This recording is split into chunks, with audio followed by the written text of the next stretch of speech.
Alors, c'est bon, bonjour, merci d'être toujours là, fidèle au poste. Alors, c'est Patrick Patrick Farge qui va modérer cette seconde table ronde. On va donc bienvenue à Baptiste Coulmont que je vois apparaître à l'écran. Merci de nous rejoindre. Donc, on va d'abord écouter Yannick Chevalier, alors, il n'apparaît pas dans mes... Si, en fait, il a changé d'ordinateur et donc de nom, mais c'est bien lui. D'accord. Alors, hop, je remets. Donc, Olivier Ferret, alias Yannick Chevalier. D'accord. Je partage. Alors, du coup, oui, comment fait-on? On nomme Yannick en administrateur et il gère son propre partage d'écran, c'est ça? Oui? Alors, on ne vous entend pas. Pardon. C'est peut-être le plus simple, en effet. Je pense que c'est le plus simple. Julie, tu es d'accord, c'est ça? Voilà, donc c'est bon, Yannick, je vous ai mis en co-hôte. Donc, normalement, ça devrait être possible de partager votre écran. Voilà. Et ça marche, c'est parfait. Merci. Donc, vous voyez parfaitement... On ne vous entend pas très fort, par contre. Pardon, je vais essayer de... On voit très bien, mais... Est-ce que là, vous m'entendez mieux? Ah, c'est parfait, c'est beaucoup mieux. Ok, super. Donc, merci avant tout pour cette invitation que vous m'avez faite. Non, c'est pas très bien. Le son. Là, moi, je vous entends plus du tout. Alors, je pense que ça doit être en présentiel que ça pose problème. Je vous entends pas. Parce que... Pardon, ça y est. Voilà. Là, vous m'entendez? Oui. Oui. Parfait. Est-ce que... Est-ce qu'à l'INHA, ça va aussi? Le son? Est-ce que là, en fait, quand je parle à l'INHA, vous m'entendez à peu près correctement? Le micro n'est pas branché, Julie.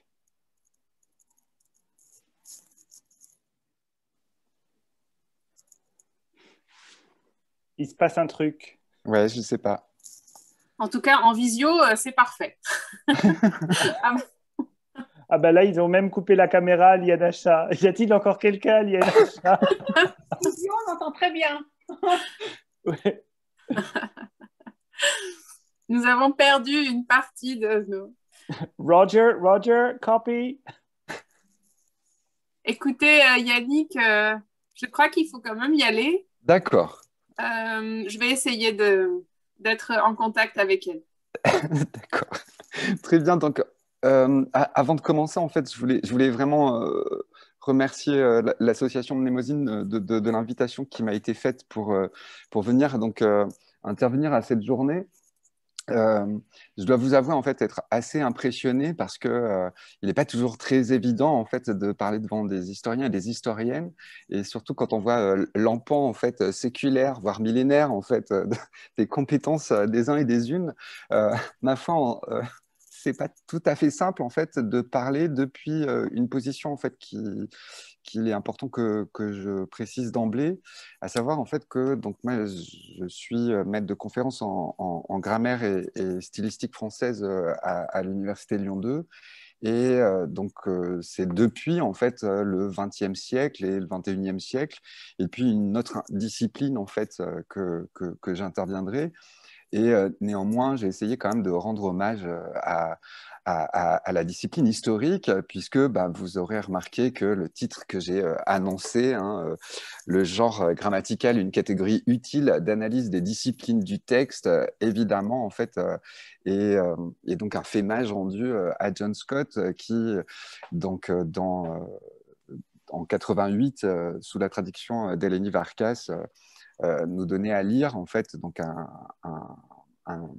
article qui est évidemment très très important, en tout cas qui a marqué moi ma carrière de chercheur, genre une catégorie utile d'analyse historique. Alors évidemment, hein, et c'est un peu le principe, chacun tire la couverture à soi, et voilà comment j'ai tiré la couverture à moi en opérant un certain nombre de translations et de reformulations.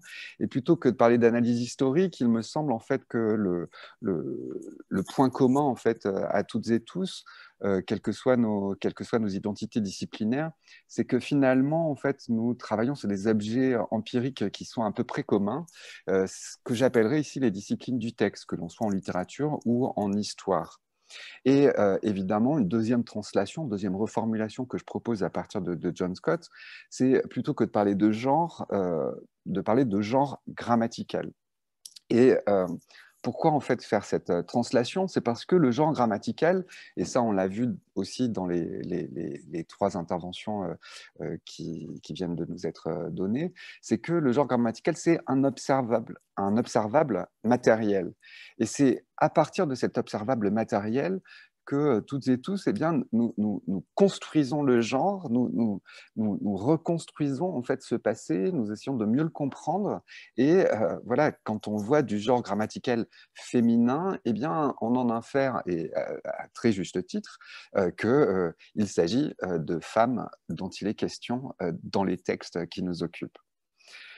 Cependant, en fait, cet observable pour tout matériel qu'il soit, en fait, il n'est pas, me semble-t-il, d'emblée interprétable.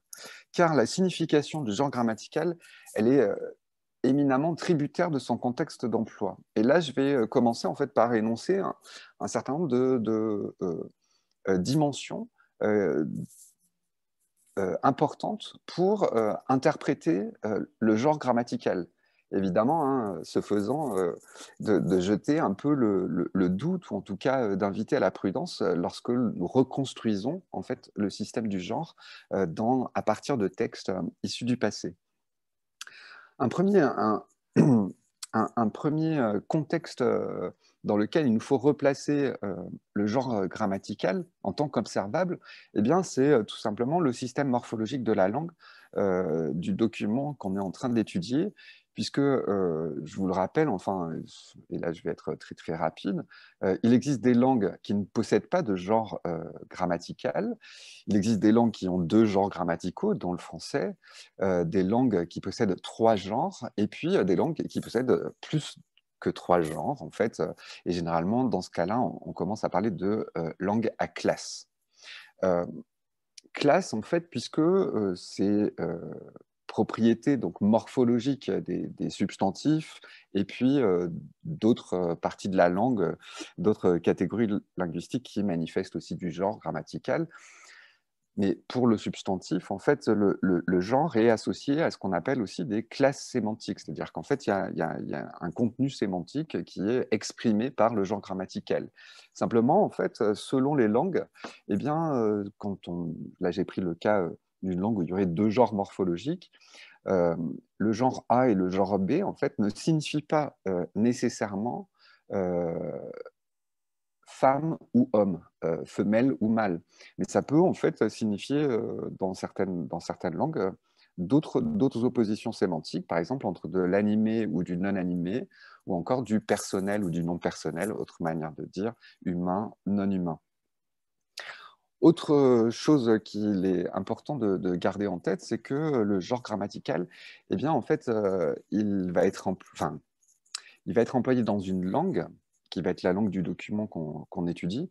Mais en fait, cette langue, et c'était tout l'intérêt de l'intervention de Ulrike Kremple tout à l'heure, cette langue, elle est en fait en contact avec d'autres langues. Et pour le cas du français, hein, la situation actuelle, en fait, ce monolinguisme un peu conquérant et hégémonique, ou en tout cas qui se donne comme tel, la situation actuelle de monolinguisme est finalement assez récente, hein, puisque dans les siècles antérieurs, et par siècles antérieurs, par siècle antérieur, j'y comprends en fait le XXe siècle, plusieurs langues coexistaient. Donc les langues qu'on dit aujourd'hui langues régionales, mais aussi en fait des langues qui possèdent en fait un prestige particulier, ou des emplois très particuliers. Par exemple le latin, qui quand même reste la langue d'église et la langue de la liturgie jusqu'à Vatican II. Et puis aussi cette langue qu'on appelle le français, qui en réalité était la langue du pouvoir politique, du pouvoir aussi administratif. Et il est important en fait de se souvenir que ces langues, ne suffit pas qu'elles coexistent les unes à côté des autres, mais il faut se souvenir aussi que ces langues, elles sont socialement hiérarchisées et qu'elles sont aussi socialement hiérarchisantes. C'est-à-dire que la maîtrise du latin, eh bien, vous positionne en fait dans un ordre social. Et employer en fait du féminin en latin, c'est pas la même chose que d'employer du féminin dans une langue vernaculaire, que celle-ci soit le français ou la langue régionale. Et donc, ça, c'est quelque chose qui est assez important. Et puis, enfin, en fait, il y a un autre contexte d'emploi, hein, c'est l'état historique de la langue. Quand on travaille sur un document, évidemment, on va le dater, mais le datant, en fait, on date aussi l'état de langue qui est celui dans lequel il est formulé. Et évidemment, c'est tout à fait bête de dire les choses comme ça, mais c'est pas faux. Le français du XIIe siècle n'est pas le français du XIVe siècle, ni non plus celui du XVIe siècle, etc., etc.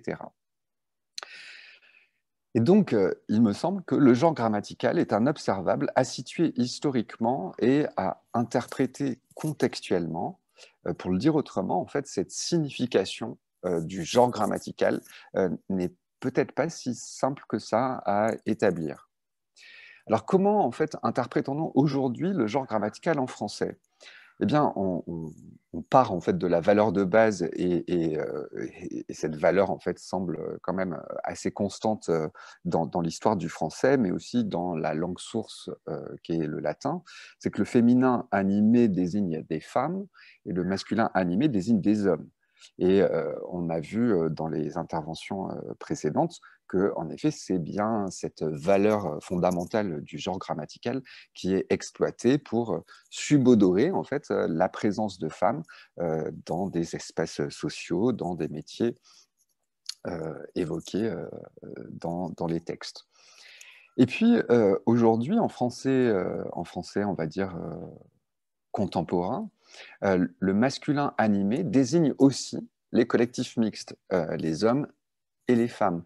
C'est l'emploi dit générique du masculin. J'ai mis ici des guillemets puisque ce terme de générique est fort inapproprié. En tout cas, grammaticalement et linguistiquement, va falloir que, enfin ça c'est le boulot des linguistes, il faut qu'on commence sacrément à s'interroger sur cet emploi-là parce que c'est pas du générique. Mais disons que voilà, je dis emploi générique parce que c'est un terme qui est désormais assez bien connu. Cependant, en fait, donc voilà en gros hein, les significations actuelles assez dominantes du genre grammatical en français. Mais en est-il ainsi dans d'autres états de langue antérieurs en fait du français?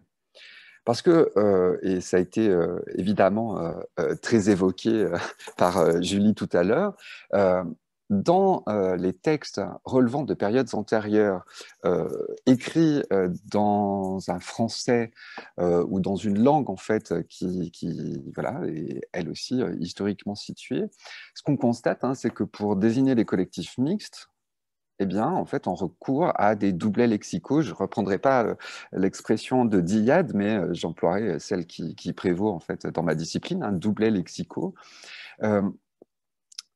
Là où, en français moderne ou en français contemporain, on aurait plutôt tendance à penser que le masculin suffit et l'emporte. Et donc, il y a un exemple que j'adore, en fait, qui est un exemple qui est celui en fait de la fresque du Jugement dernier, peinte sur une des façades intérieures de la cathédrale d'Albi. Cette fresque, donc vraiment gigantesque, a été commandée en fait et exécutée aux alentours de 1400 et donc représente de manière étagée tout en haut le paradis, puis le purgatoire, et enfin à hauteur d'yeux de fidèles les péchés capitaux, en fait, voilà, image qui invite à réfléchir et à nous inciter à avoir une vie parfaitement conforme aux préceptes catholiques. Et ce qui est intéressant, c'est que cette image, en fait, elle est redoublée par un cartouche, en fait, écrit en français. Alors, c'est tout à fait étonnant parce que je pense qu'en 1400 à Albi, c'est pas vraiment de français qu'on parle au quotidien. Mais plus intéressant encore, ce cartouche, présente des doublés lexicaux qui sont très intéressants. Il présente aussi en fait des points médians qui font tant couler l'encre aujourd'hui. Et simplement, ces points médians ici servent à séparer en fait les mots les uns des autres. Or, que lit-on dans ces cartouches? Et donc, on a 7 péchés capitaux, 7 cartouches, et l'emploi des doublés lexicaux sera assez systématique. Ça se présente ainsi, la peine d'orgueilleuse et orgueilleuse. Les orgueilleux et orgueilleuses sont pendus et attachés sur des roues situant une montagne en manière de moulin, continuellement, en grande impétuosité, tournant. Donc, là, en fait, c'est quand même très étonnant dans ces discours en fait adressés aux fidèles, discours qui visent en fait à l'édification et un peu aussi à la prudence. On a en fait l'emploi assez systématique du masculin et du féminin, comme si en fait le seul masculin n'était pas à même de pouvoir désigner les hommes et les femmes. Alors, un autre exemple de doublés lexicaux, c'est un tweet de Patrick Fournier, donc, qui est historien et qui a tweeté donc, le 30 mars dernier. Ceci, en fait, une écriture inclusive que je rencontre souvent dans les règlements du Parlement de Paris des XVIe et XVIIe siècles, quand il est question du petit commerce, revendeur et revendresse, ici dans un arrêt du 23 janvier 1597. Alors, ce que je trouvais intéressant dans ce tweet, hein, c'est qu'on a bien un bel observable avec ce doublé lexical revendeur et revendresse. Simplement, en fait, il me semble que cet observable, il méritait quand même d'être interprété, et sans doute pas comme le fait Patrick Fournier. Alors, je ne dis pas hein, que Patrick Fournier voit dans ce doublet lexical en fait un exemple d'écriture inclusive. Là, on est dans une communication en fait non scientifique, mais il me semble que c'est pas vraiment de l'écriture inclusive. On peut faire d'autres hypothèses et donc construire d'autres significations à cette pratique langagière. D'abord, on peut faire l'hypothèse que peut-être qu'en 1597, le masculin dit générique n'est pas encore totalement installé en français des XVIe et XVIIe siècles. C'est-à-dire, comment interpréter cet emploi du masculin et du féminin dans un texte de 1597, peut-être pas seulement en l'interprétant depuis le français du 21e siècle. Donc, troisième hypothèse que je formule, c'est le caractère réglementaire du texte étudié qui peut-être stipule l'emploi des doublés lexicaux. On a affaire à un texte juridique lequel vise sans doute à être le plus explicite possible et donc on n'emploie pas le masculin parce que le masculin est un genre grammatical qui est ambigu parce qu'on ne sait pas si le masculin désigne seulement des hommes ou s'il désigne des hommes et des femmes. Et donc, en fait, c'est comme ça que je souhaiterais conclure, c'est que il me semble que justement dans les choses à prendre en compte sur la signification du genre grammatical, eh bien, il ne faut pas seulement se contenter de réfléchir en fait à l'organisation morphologique de la langue du document, ni non plus aux classes sémantiques qui sont associées à ces variétés morphologiques. Mais il y a peut-être d'autres paramètres qu'il est important en fait d'avoir en tête pour interpréter ce genre grammatical. Et vous entendant depuis tout à l'heure, ce que je me disais, c'était que sans doute le genre textuel, le genre textuel du document, en fait, est peut-être une norme régulatrice pour expliquer la présence ou l'absence de genre grammatical. Et par exemple, tous les textes juridiques, tous les textes réglementaires, me semble-t-il, font assez régulièrement usage des doublés grammaticaux. Et ça, c'est assez intéressant de le mentionner. C'est-à-dire qu'en fait, il faudrait peut-être pas être si surpris que ça de la présence de doublés lexicaux. dans les textes réglementaires. Une amie, en fait, me disait encore ce matin que dans les textes hagiographiques médiévaux qu'elle étudie, eh bien, systématiquement, on a des doublets lexicaux. Donc, peut-être aussi que dans la littérature en fait, d'édification, là aussi, il importe de mentionner hommes et femmes pour voilà, présenter des figures d'identification.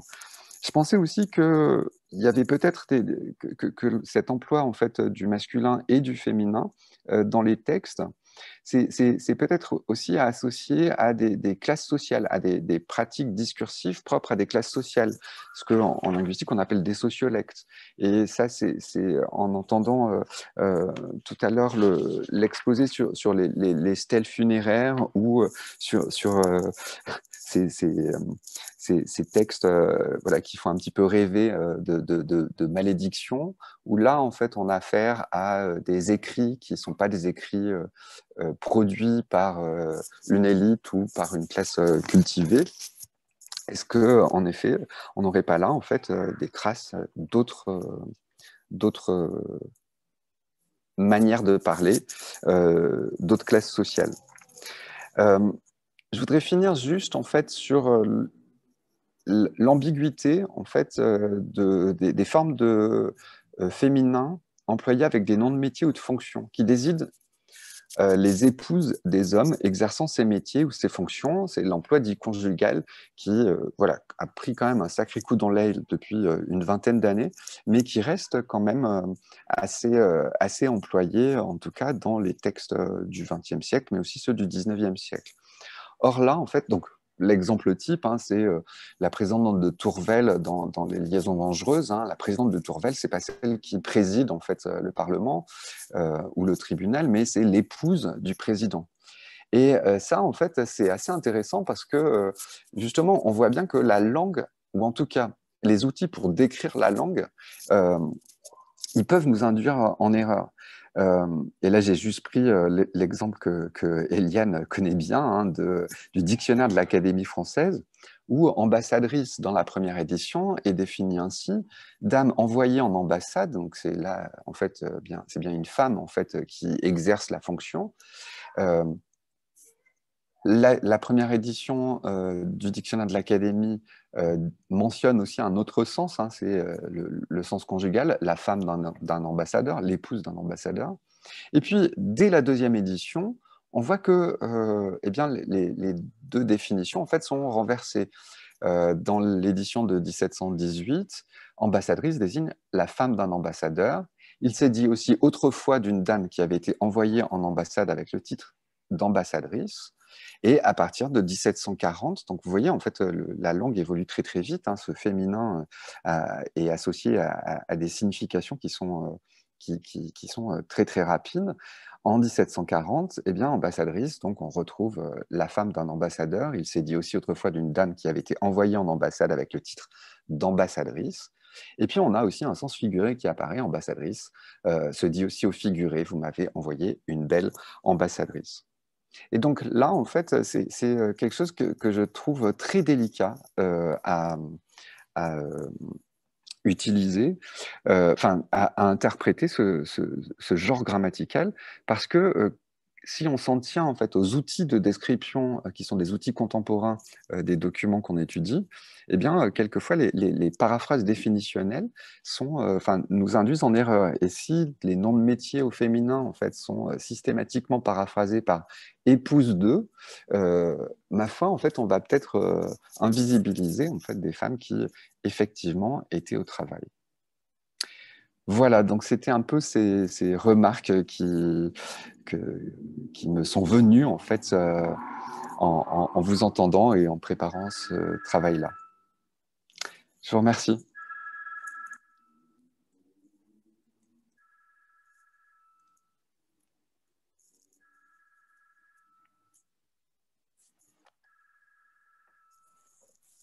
Merci beaucoup. Julie, je me retourne vers Julie Pilanchet. Tu annonces la prochaine intervenante, Noémie, puisqu'elle est à côté de toi, et puis je reprendrai peut-être la main pour Baptiste qui est en... Voilà. En même temps, non, pas PowerPoint. Voilà. Juste... voilà. Alors, le micro est... Il est là. Ouais, je le remets vers toi.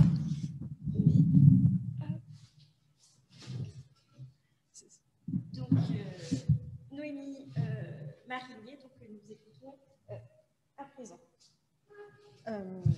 Alors, tout d'abord, je voudrais donc remercier les organisatrices pour cette journée et de m'avoir invitée.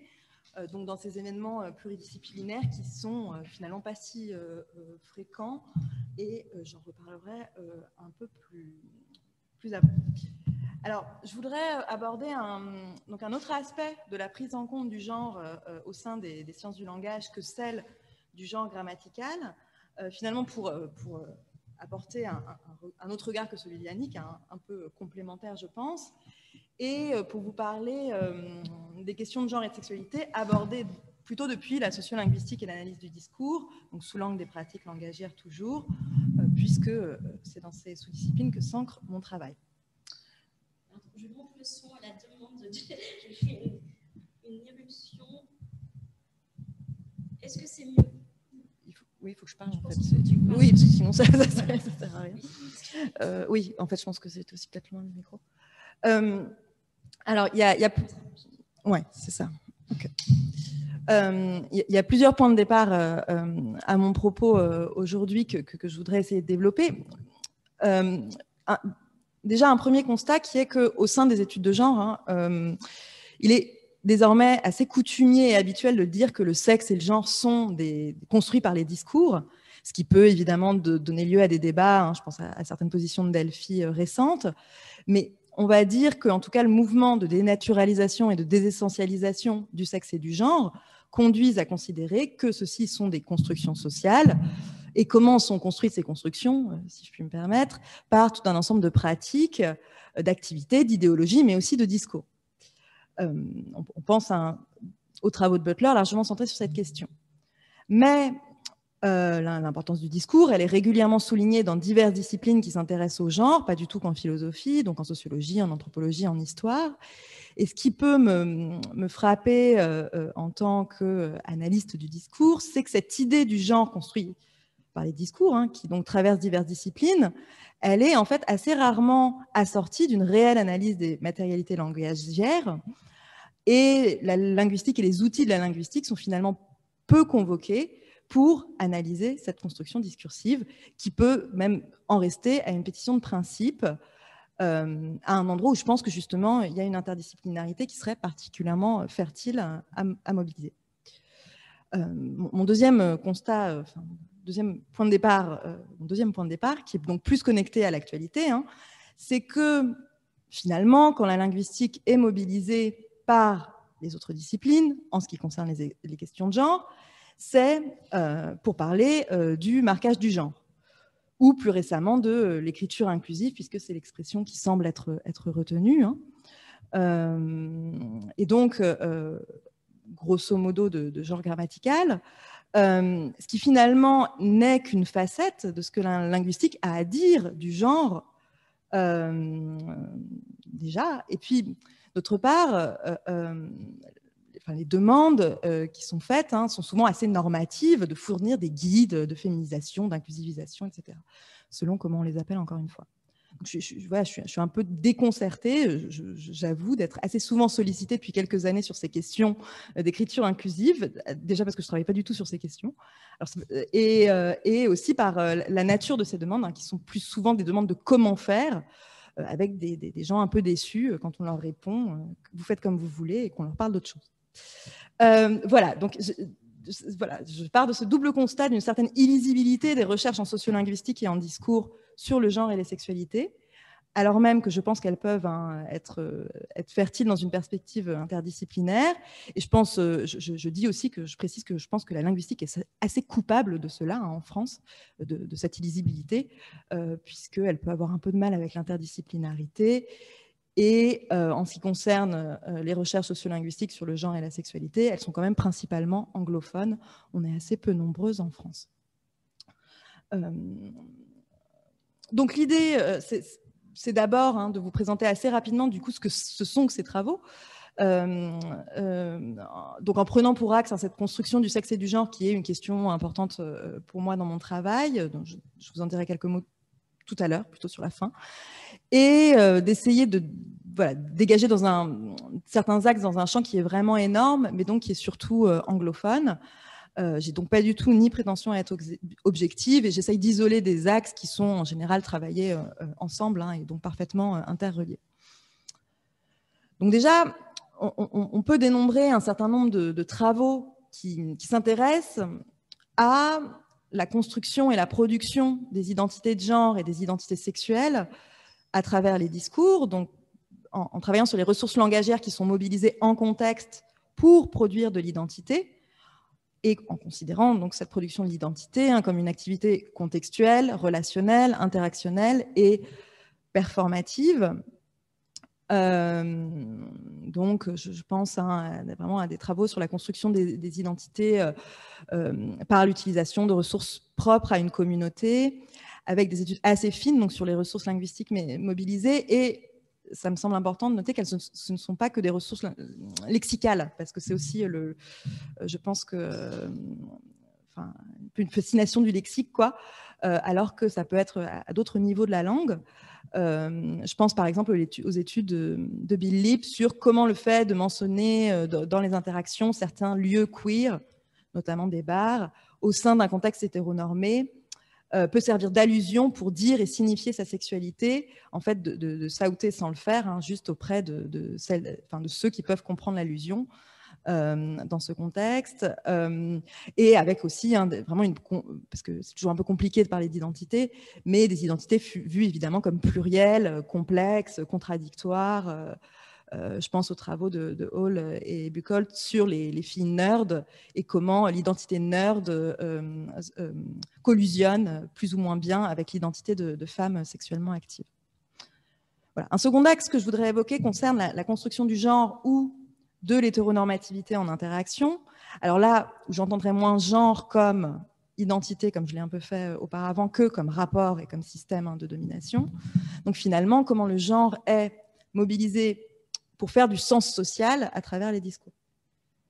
Je pense aux travaux, je vous cite juste des exemples pour rendre ça plus concret, mais... Oui. Oui, je pourrais donner les références, évidemment. Je pense aux travaux de Penelope Eckert sur le marché hétérosexuel chez les préadolescents, et donc comment le passage de l'enfance à l'adolescence requiert l'incorporation de normes hétérosexuelles. Bon, ça, on s'en doutait un peu. Donc de s'intéresser, de parler en termes d'intérêt amoureux des garçons pour les filles et inversement. Bon, ça, voilà, ça paraît pas fou, mais en fait, elle montre que c'est vu comme un signe de bon développement des enfants, en fait, d'acquisition de maturité, la reconnaissance, l'acceptation et la mobilisation de normes de genre et de certaines pratiques langagières genrées est finalement requise pour passer à un niveau de maturité supérieur. Ça, c'est assez intéressant. Et pour rester dans le domaine de l'enfance, je pense aussi aux travaux de Judith Baxter sur l'organisation de la parole dans la salle de classe, comment elle est attribuée préférentiellement aux garçons qui parlent plus longtemps, dont la parole est plus valorisée par les enseignants, etc. etc. Donc avec des analyses vraiment fines et interactionnelles sur la manière dont est mobilisé le langage. Bon, et enfin, pour aller encore plus dans les profondeurs, troisième axe que je voulais souligner, c'est les travaux sur les idéologies du genre et comment elles se diffusent, mais aussi se construisent par les discours. Je pense aux travaux de Mochen Bacher, je ne connais pas l'allemand, sur la manière dont sont évoquées les parties du corps et lesquelles dans les magazines féminins et masculins, donc avec des dynamiques entre extérieur et intérieur, parce qu'on parle plutôt de la peau et des cheveux des femmes, donc plutôt de l'extérieur, et des muscles pour les hommes, donc plutôt de l'intérieur. Alors même que ce qui montre, c'est que c'est intéressant, c'est que tout le monde a finalement de la peau et des muscles, et souvent des cheveux. Mais bon, je suis un peu bref sur la question des idéologies parce que je vais justement y revenir. Donc, voilà finalement plusieurs manières, donc très esquissées, dont certains travaux en sciences, en sociolinguistique prennent à bras-le-corps la question de la construction discursive du genre et donc la travaillent à partir d'analyses fines et contextualisées des matérialités langagières. Alors pour recentrer dans un deuxième temps sur des questions plus d'actualité et peut-être des thématiques donc du coup plus françaises, je voudrais parler d'autres travaux qui m'ont amené petit à petit à me centrer sur les rapports entre construction discursive du genre, linguistique et histoire. Et tout d'abord, en reprenant donc cette fameuse question de l'écriture inclusive ou plus largement du marquage du genre, et pour compléter ce qu'a dit Yannick sur la complexité en fait, de ces pratiques de marquage et du sens à leur accorder, finalement. Donc, moi, là, plutôt dans une dimension synchronique, hein, mais une dimension qui est peu, finalement, abordée dans les débats qu'on voit actuels, où, comme je le disais, on est souvent à la recherche de solutions, de manuels, de comment faire et de comment bien faire, ce qui n'est pas forcément une question très pertinente d'un point de vue linguistique. Une dimension qui est peu interrogée, c'est qu'est-ce que ça fait, en fait, finalement, que ces pratiques de marquage, qu'est-ce que ça fait au genre en contexte et dans les usages d'un point de vue social, politique, identitaire, féministe, etc. Donc, il y a quelqu'un qui travaille là-dessus depuis plusieurs années, qu'on n'entend pas, je trouve, tout à fait assez, je trouve, c'est Julie Abou, qui, elle, envisage ces questions comme des stratégies, finalement, et elle montre que les stratégies de marquage du genre peuvent être vues comme des stratégies politiques du trouble. L'idée, ce n'est pas du tout de normaliser pour les pratiques ou de les rendre forcément acceptables, c'est qu'elles suscitent le trouble dans la langue, entendu comme un espace du politique et du féminisme. Donc, les marques du genre, dans leur diversité, deviennent des positionnements politiques. Il n'y a pas à lisser, ça dit quelque chose d'une identité ou d'un positionnement politique de l'énonciateur ou de l'énonciatrice. Donc, il faut penser la langue comme un espace de créativité, comme un espace de lutte et de stratégie. Et finalement, le marquage du genre devient une question de production, construction du genre complexe, multisémiotique et polysémique. Donc, je vous renvoie à ces travaux qui sont tout à fait intéressants pour montrer que la question des marques en elle-même, elle est finalement moins intéressante que la question du qui, comment, pourquoi. Et aussi de voir que ça ne marche pas forcément tout le temps. Alors, je voulais également, donc plutôt sur cette question des idéologies que j'ai à laquelle j'ai juste fait allusion tout à l'heure, parler un peu de mes propres travaux, juste parce que c'est ce que je connais le mieux. Voilà, pour exposer certaines perspectives qui me semblent pouvoir être l'objet de dialogues, notamment avec les historiennes, et aussi en parlant d'un dialogue manqué, justement, moi, dans mon travail. Donc, j'ai fait ma thèse sur l'intersexuation, sur les discours autour des sexes atypiques, donc en prenant vraiment au sérieux cette idée butlérienne de la construction discursive du sexe, là, c'est même plus du genre, c'est du sexe, donc à partir d'un corpus contemporain, de discours très contemporains, de discours militants et de discours médicaux. Donc, je dis aussi que j'ai commencé cette thèse en 2012, donc à une époque où le sujet était, c'est même pas qu'il était méconnu, c'est qu'il était très largement inconnu, quoi. Donc, ce qui était intéressant, c'est donc j'ai travaillé sur le militantisme intersexe notamment, donc aussi sur des associations de patients, pour qui le mot intersexe était franchement dénigrant, voire une insulte. Donc, intersexe, c'était pas du tout une entrée possible, le mot intersexe, c'était pas du tout une entrée possible de mon travail. En tout cas, pas du tout le temps. Je ne vous parle même pas du mot hermaphrodisme. Et donc, finalement, c'est quelque chose que j'ai exploité, la pluralité des positionnements vis-à-vis du mot intersexe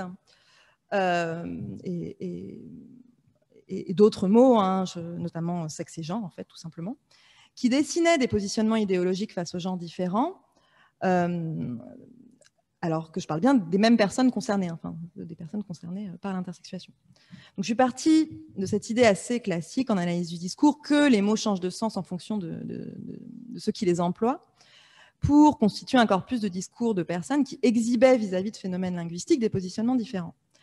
Et je pense que c'est quelque chose qui peut être assez intéressant à mobiliser pour la constitution et l'exploitation de corpus, en fait, dès qu'on travaille sur des archives ou des corpus, de travailler à partir de la pluralité des sens en contexte que les acteurs et les actrices sociaux accordent à un mot, à un groupe de mots, une expression, tout ça. Alors voilà, je ne sais pas si ça vous parle, ou si ce que je dis est d'une banalité affligeante, mais voilà, on peut en discuter. Donc, l'autre point que je voulais aborder, donc plus directement sur la question des idéologies, c'est qu'il me semble que l'intérêt d'une approche par la sociolinguistique ou l'analyse du discours, c'est de mettre au jour ce qui est normalement caché, ce qui ne se voit pas à la surface des textes et des discours, finalement, ou ce qui ne se voit pas, disons-le aussi plus grossièrement, par l'analyse de contenu. Donc, dans ce travail, donc sur l'intersexuation qui intégrait un travail sur les discours médicaux, j'ai par exemple beaucoup travaillé sur ce que signifiait en contexte le terme de normal et quelques autres mots de ce type, et plus que sur sa signification, à quel interdiscours, à quel autre discours ça renvoyait. Et en fait, ce que révélait cette analyse de l'interdiscours du discours médical, finalement, c'est que ce qui organise en profondeur la clinique de l'intersexuation, c'est pas du tout des questions d'identité de genre qu'il faudrait décider pour les enfants, c'est des questions d'hétérosexualité obligatoire. Donc en surface, ça parle de genre, mais quand on travaille avec les outils de la linguistique sur comment ils s'organisent ces discours, ce qui est à maintenir absolument, c'est l'hétérosexualité obligatoire, le coït, et pas tellement les identités de genre qui sont, elles, vues comme plastiques et en fait assez peu problématiques. C'est intéressant parce que justement, l'intersexuation au sein des recherches en études de genre, elle est toujours traitée au prisme des identités de genre, vu que c'est de là que vient le terme de genre, avec les travaux de John Money et tout ça. Alors que justement, je pense qu'idéologiquement, c'est pas du tout. Enfin, ce que je montre, c'est que c'est pas l'enjeu. L'enjeu, c'est l'hétérosexualité et que le trouble, il est là. Alors évidemment, c'est une manière très contemporaine de poser les choses, je m'en doute. Mais voilà, c'était un des intérêts que permettait une analyse discursive. Alors pourquoi est-ce que j'évoque ces deux aspects de cette recherche spécifiquement, et je vais aller vers une conclusion, pour appeler à une interdisciplinarité ou au moins à une discussion, et ce pour deux raisons. Déjà parce que, comme je le dis, j'ai travaillé dans une perspective ultra contemporaine, donc vraiment au tournant des années 2000, qui, je trouve, a montré ses limites, mais je n'étais pas très équipée, en fait, pour faire autrement. Et après ma thèse, on m'a demandé de recenser un ouvrage de Julie de Ganck, qui est une chercheuse belge, un ouvrage de 2012, qui portait sur l'histoire des réactions face aux anomalies sexuelles et à l'hermaphrodisme en Belgique au XIXe siècle. Donc exactement le même sujet que le mien, sauf en histoire, donc pas sur la même période et pas sur le même pays, exactement. Donc un ouvrage qui était paru assez confidentiellement, ce qui fait que je ne l'avais pas lu, en fait, quand j'ai fait ma thèse. Donc j'avoue une erreur de biblio aussi. Et j'aurais vraiment dû le lire parce que je ne l'avais pas lu avant de faire la recension. Voilà. Et parce que ça m'aurait vraiment permis de nuancer certains constats. On a des corpus qui sont extrêmement similaires à un siècle d'intervalle, qui est tout à fait intéressant, qui ont des similarités formelles vraiment étonnantes. Et je trouve que c'est vraiment une rencontre manquée, dans le sens où je trouve qu'elle va un peu vite sur ces analyses de corpus, notamment sur la richesse justement de tout un interdiscours qu'il y a et que moi je pense que je vois en tant qu'analyste du discours. Je pourrais voir plein de choses qui pourraient éclairer, nourrir son propos. Et inversement, moi je pense que ça aurait pu donner une profondeur historique et je trouve quelque chose qui manque à mon travail. Voilà. Donc je pense qu'il y a pas mal de rencontres manquées comme ça. Là, elle est assez manifeste, mais dans la mesure où on parle quand même d'un sujet vraiment ultra minoritaire dans les recherches françaises. Et le deuxième aspect, c'est que je parlais de manque d'interdisciplinarité, mais je voudrais justement rappeler que la linguistique, et plus précisément l'analyse du discours, et l'histoire, ce sont quand même des disciplines qui se sont rencontrées en France de manière assez conséquente, en fait, plutôt dans les années 1980, autour des travaux sur la manière d'envisager l'archive d'un point de vue linguistique, donc des travaux qui ont été menés par des historiens comme Régine Robin ou Jacques Guillaumou, qui ont exploité des corpus d'archives depuis un point de vue linguistique. Alors le genre, ce n'est pas du tout leur problème c'est la classe, mais je pense que qu'il y a quelque chose à tirer de ces points de rencontre entre histoire et linguistique, notamment autour de la notion d'archive, qui est donc commune à ces deux disciplines, mais aussi celle de formation discursive. Je ne me lance pas complètement là-dedans parce que ce serait trop long, mais c'est ce que j'ai en tête quand je dis que les mots changent de sens en fonction de ceux qui les emploient. Donc je pense qu'il y a un travail de rencontre qui pourrait être à poursuivre à cet endroit-là, en insufflant du genre et du féminisme, ce qui n'est pas forcément toujours très facile, dans ces théories très, très marxisantes des années 70-80, mais qui sont des démarches, à mon avis, de rencontres intéressantes. Alors, je conclus donc réellement en parlant de complètement autre chose et sur des aspects plus positifs, puisque je parle de rencontres pas faites ou plus faites, et c'est un peu déprimant. Et en plus, cette journée vient en fait nous montrer l'inverse. Donc voilà. Donc en vous parlant d'un espace de publication que j'ai co-créé donc avec Julie Abou, que j'évoquais tout à l'heure, qui est la revue GLAD, la revue sur le langage, le genre, les sexualités, qui est une revue pluridisciplinaire. Alors, il faut le dire, principalement administrée par des linguistes, mais qui se veut accueillir des travaux sur le genre et le langage avec une vraie volonté d'ouverture disciplinaire. Donc, aussi bien vers les sciences de la com que de la littérature, les arts, l'histoire. Donc, voilà, vous pouvez aller voir. Et que notre numéro 11, donc, qui paraîtra à la fin de l'année 2021, sera consacré aux archives, justement. Donc, ce sera un numéro qui s'appelle Archives, genre, sexualité, discours, avec pas mal de contributions d'historiens et d'historiennes qu'on a cherché à faire s'interroger sur cette notion de discours, ce qui me semble pouvoir être intéressant pour enrichir et tisser des liens. Alors, si on avait fait la journée d'études en février, j'aurais pu vous appeler à soumettre des résumés, mais l'appel est maintenant clos, vu que nous sommes en avril. Mais en tout cas, j'espère que le numéro vous intéressera et je vous remercie en tout cas de m'avoir écouté.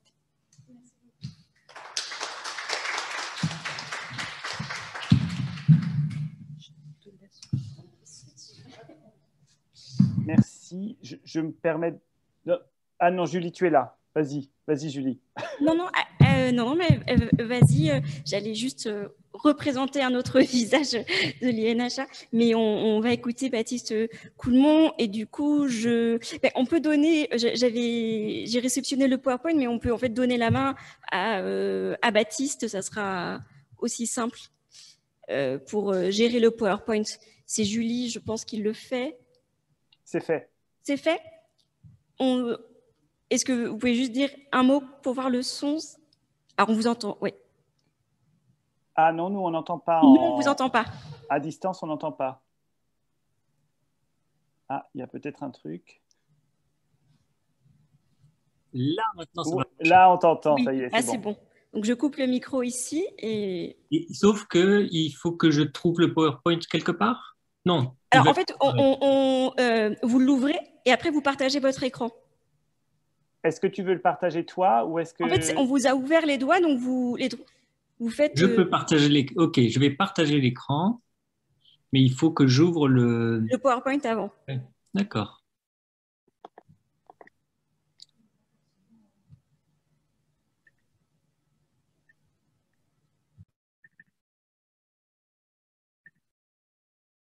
Ok.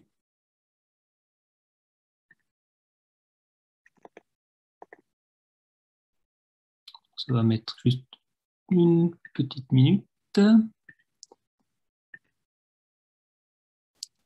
Et là, est-ce que ça marche? Oui, c'est bon. Okay. C'est parfait, merci. Super.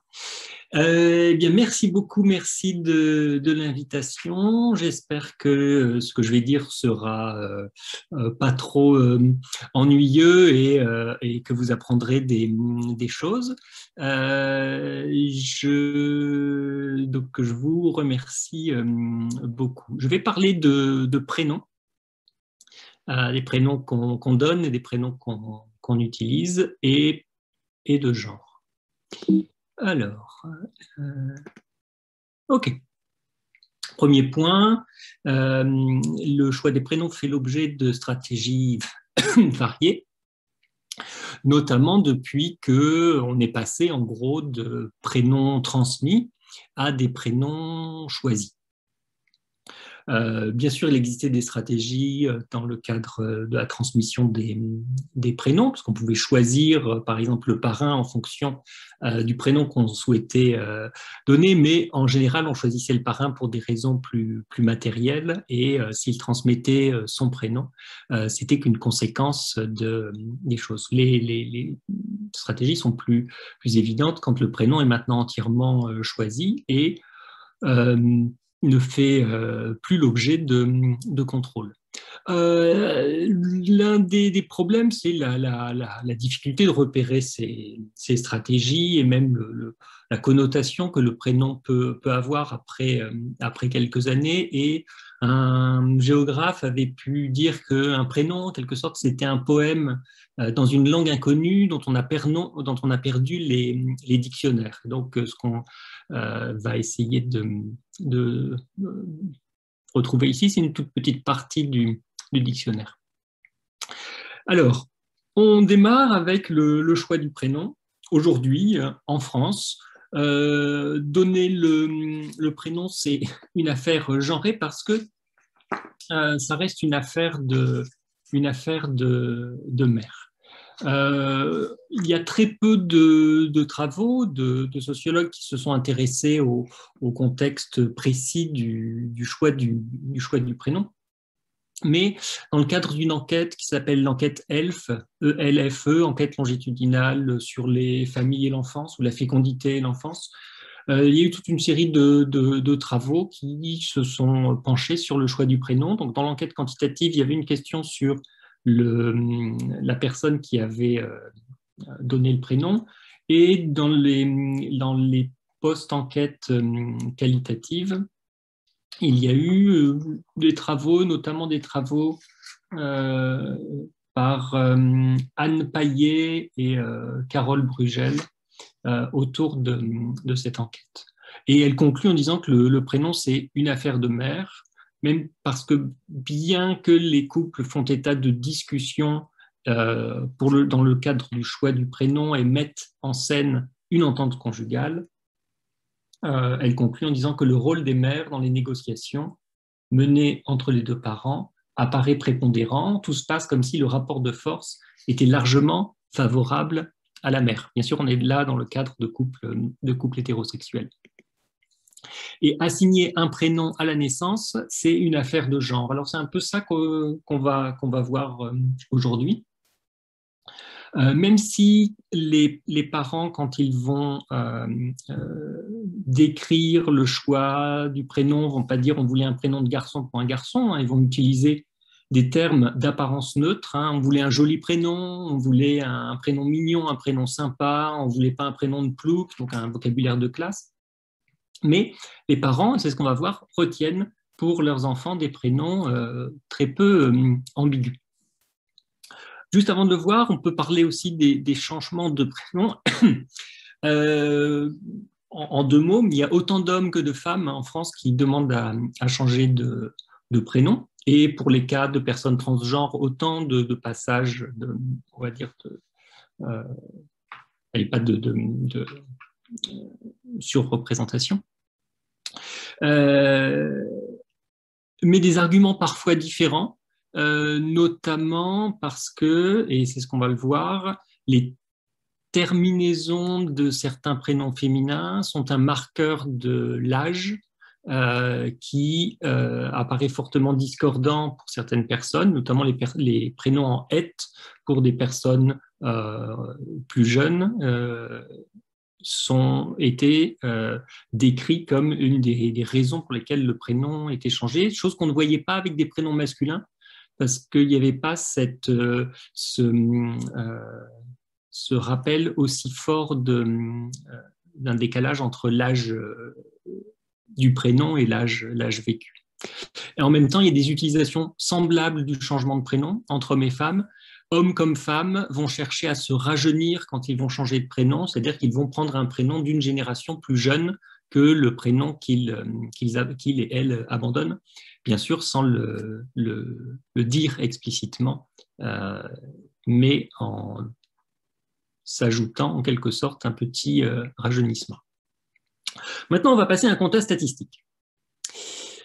Donc, c'est la deuxième partie, en gros, de mon propos. La quasi-totalité des personnes nées en France, aujourd'hui et au cours du XXe siècle, portent un prénom qui n'est pas donné aux personnes de l'autre sexe. Alors, je vais faire passer une série de graphiques et si j'en parle trop rapidement, vous pourrez me poser des questions dans la suite.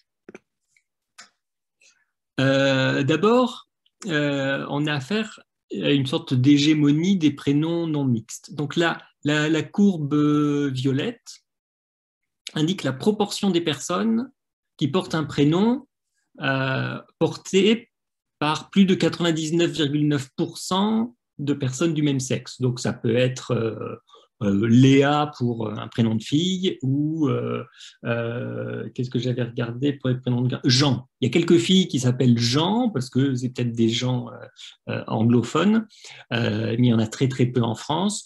Et Ambre, c'est un prénom donné à des filles et très très rarement à des garçons.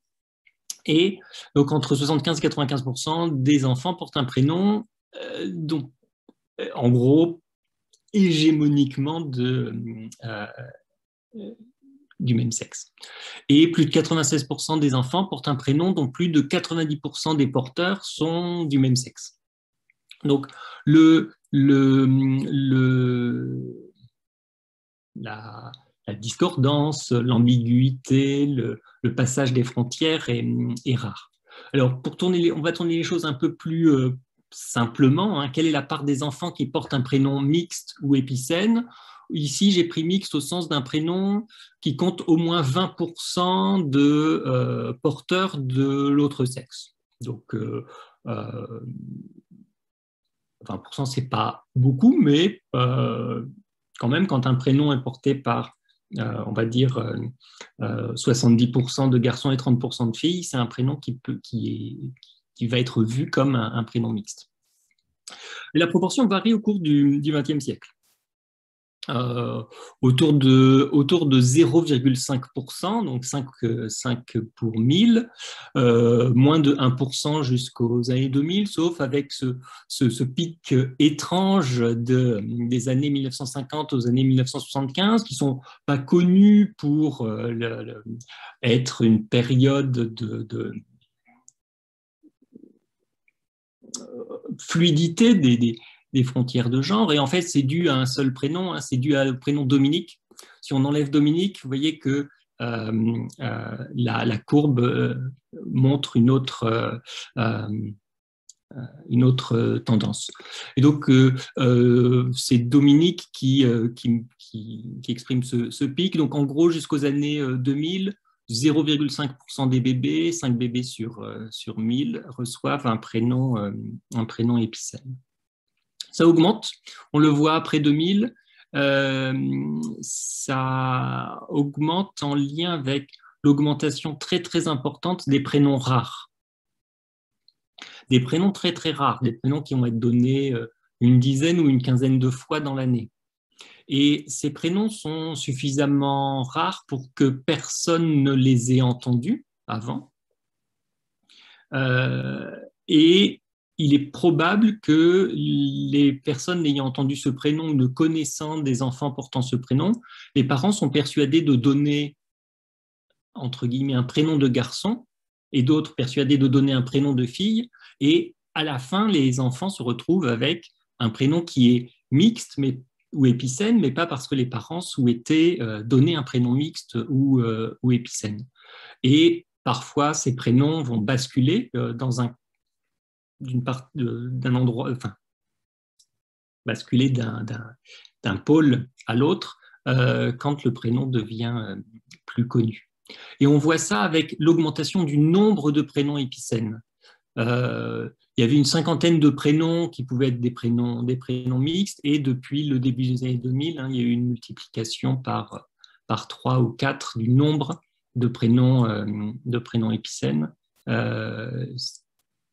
qui indique aussi là que ces prénoms sont relativement rares. Quelques prénoms épicènes où on voit une certaine de la stabilité, mais aussi parfois des retournements. Donc Alix, qui est un prénom qui lui est assez égal, mais qui tend à se féminiser depuis les années 50. Ange, qui reste masculin, Dominique qui bascule et qui au moment de sa grande sa période où il a été très donné était un prénom vraiment épicène. Et Camille, qui vous voyez rebascule depuis le début des années 2000 vers la masculinité. Et enfin, c'est un prénom qui illustre assez bien le caractère agrégé de l'épicénité, le prénom Yaël, qui est si vous êtes des parents juifs de région parisienne, un prénom féminin et qui ne peut pas être autre chose qu'un prénom féminin. Mais si vous êtes breton en Bretagne, eh bien, ça ne peut pas être autre chose qu'une variation bretonisante de Gaël, encore plus bretonne que Gaël. Et donc, Yaël, eh bien, ce sont des filles en région parisienne et ce sont des garçons entre Nantes et Brest. Et à la fin, ça devient un prénom épicène, mais que les parents ne considèrent pas être un prénom épicène. Enfin, pour terminer sur les graphiques, ce que l'on voit en même temps qu'il y a cette augmentation de l'épicénité ou de la mixité, ce qu'on voit, c'est une concentration de plus en plus forte des prénoms des filles sur une certaine sonorité. Et aujourd'hui, plus de 45% des filles reçoivent un prénom qui se termine par le son A. Ça peut être A comme Léa ou AH comme Sarah. Et c'est quelque chose qui n'avait jamais été aussi fort. Hein. Les terminaisons en IE comme Marie ou Et comme Josette ou In comme Claudine n'ont jamais représenté une part aussi importante du choix. Et donc, en fait, l'absence, en fait, les prénoms des garçons se retrouvent à être beaucoup plus variés en termes de terminaison. Le marquage du genre se fait pour les prénoms des filles par les terminaisons et aujourd'hui par terminaison par le son A. On a vu le choix, on a vu ce que ce choix donnait. Maintenant, deux mots sur les usages. Vous le savez, hein, puisque ces choses sont connues, le prénom est à la fois une manière de reconnaître une égalité, mais aussi une forme de minorisation. Hein. Les personnes qu'on appelle par le prénom, ce sont les domestiques, les enfants, la secrétaire dans les années 70. Et on en voit des conséquences aujourd'hui. Donc, Frédéric Matonti, par exemple, dans le genre présidentiel, en a parlé, et des chercheurs plus quantitativistes aux États-Unis ont aussi compté les fois où les candidates politiques étaient appelées par leur prénom et où le nom de famille suffisait à décrire les candidats.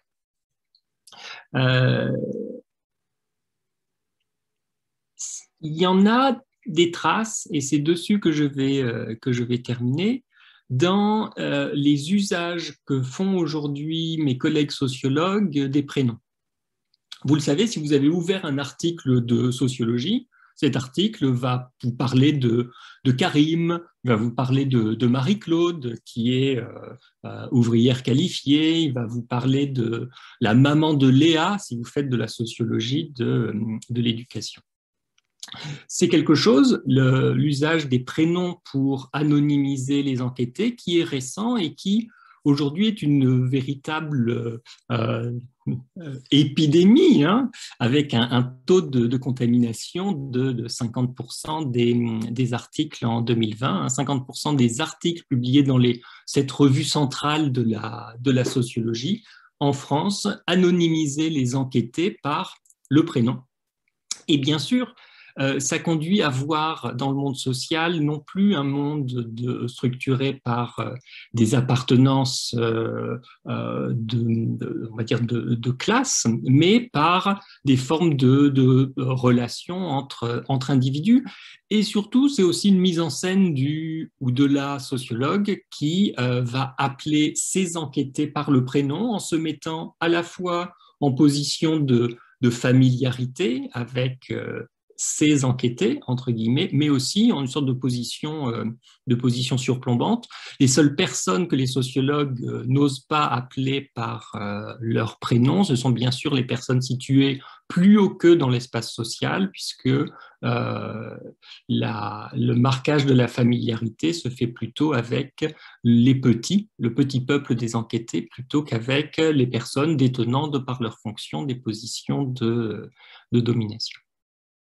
Je n'ai pas creusé cette question du genre, puisqu'il y a c'était difficile de trouver un corpus me permettant de dire des choses sur les enquêtés hommes, les enquêtés femmes par rapport au genre en plus des sociologues. Donc, ça reste à creuser. À la fin, et c'est là-dessus que je vais conclure, dans le cadre du choix du prénom, on a un ensemble de règles sans obligation. Hein. Personne n'est obligé de donner à ses enfants un prénom de garçon si l'enfant est un garçon ou un prénom de fille si l'enfant est une fille. Les seules remarques concernant le genre du prénom à donner aux enfants sont dans les cas d'intersexuation, comme on avait signalé Noémie. Et c'est une règle sans obligation, mais très suivie, très suivie. Comme vous avez pu le constater, la quasi-totalité de nos compatriotes, au sens de personnes donnant naissance à des enfants en France, va donner à son enfant des prénoms qui ne vont pas être partagés avec des enfants d'un autre sexe. Et c'est là que je termine, et donc je vous remercie de m'avoir écouté. Merci beaucoup.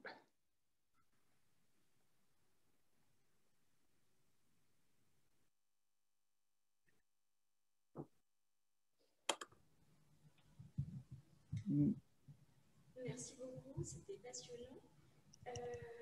Alors, est-ce que Patrick... Oui.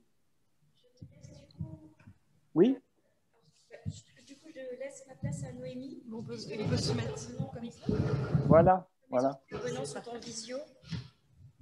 Alors, merci beaucoup. Il y a une question tout de suite qui est apparue dans le chat tout à l'heure qui concernait la différence, c'est plutôt pour Baptiste, entre le prénom épicène et les prénoms mixtes. Je mets ça dans le même bloc. Voilà.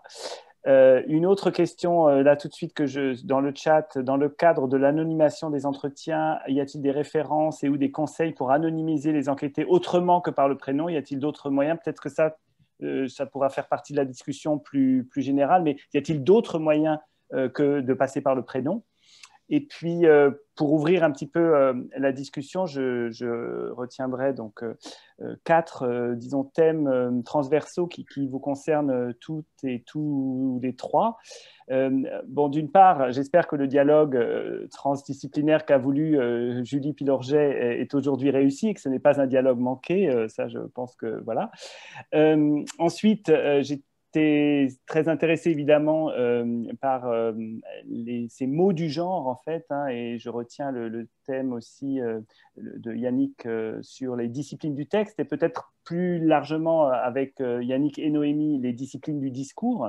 Et du coup, une première question pourrait être de poursuivre celle de la performativité. Que font les textes, mais peut-être que font les disciplines aussi. Ces disciplines du texte, que font-elles avec le genre? Et peut-être que les usages là sont un petit peu différents. Peut-être une autre question un peu transversale concerne les apports du féminisme. C'est ce que Ulrich, dans la première table ronde, Ulrich Krampel avait indiqué, hein, les apports de ces questionnements féministes pour penser le pouvoir des mots. Donc, y a-t-il des subversions par la pratique possibles, ou bien ces subversions sont-elles toujours condamnées à renforcer les hiérarchies finalement? Voilà. Et puis une question qui va avec, c'est par rapport à ce qu'avaient dit les trois, ce que vous avez dit tous les trois, donc Yannick, Noémie et Baptiste, sur sur les effets de créativité. Je crois que c'est Noémie qui avait employé le terme de créativité, les effets de citationnalité, hein, parce que finalement, dans ces usages, il peut y avoir irruption d'un texte dans un autre texte, et donc révélation de certaines pratiques par ces effets de citationnalité ou ces effets d'irruption. Est-ce que ça vous parle? En tout cas, c'est ce que moi j'entends dans vos trois présentation aujourd'hui. Et puis, tout dernier axe, qui est le quatrième, c'est que là, on a aussi des effets, c'est Noémie qui est revenue là-dessus, d'un dialogue et d'une diffusion transatlantique, les effets de réception, de traduction, de mécompréhension aussi parfois entre les disciplines et entre les aires culturelles, qu'on connaît bien dans les études de genre. Donc, est-ce que ça joue aussi dans vos pratiques un rôle? Voilà. Je regarde s'il y a d'autres. Il y a d'autres questions aussi sur les prénoms. Y a-t-il des raisons qui expliquent la prédominance du « a » dans les prénoms féminins? Voilà.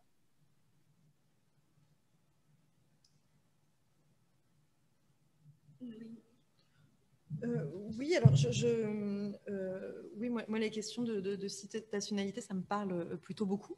Mais voilà, là, j'avoue que je ne saurais pas tout à fait quoi en dire. Du coup, je vais plutôt rebondir sur la performativité, qui justement, pour moi, est un concept toujours un petit peu compliqué, en fait, parce que justement, on a tendance... Enfin, il sort un peu trop souvent, quoi. Et si on est... Enfin, notamment parce qu'il est pratique, parce qu'il est... On voit bien que ouais, c'est parlant, on voit bien qu'il y a un efficace du langage, mais qui, moi, me semble conduire parfois à ce que on catégorise un peu vite des choses de performatives. Alors, c'est pas forcément un problème, mais justement, je pense que parfois, il y a une tendance à vraiment voir que parce qu'on a, enfin, à considérer le langage un peu comme transparent et comme immédiatement donnant accès à soit un acte, soit un sens, soit la référence.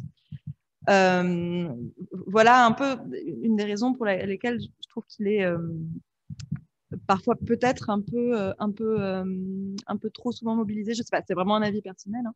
Et je pense que c'était vraiment ce que montrait, enfin, l'enjeu de ce que racontait Yannick aussi. Hein, sur parce que c'était difficile justement parce qu'on avait une marque du genre de se dire hop, on a des femmes en fait, c'est pas si simple. Et voilà, après voilà, ça c'était plutôt sur le côté de la performativité sur lequel j'avais envie de réagir. Et sur les dialogues transatlantiques, ouais, moi j'ai cette impression-là beaucoup parce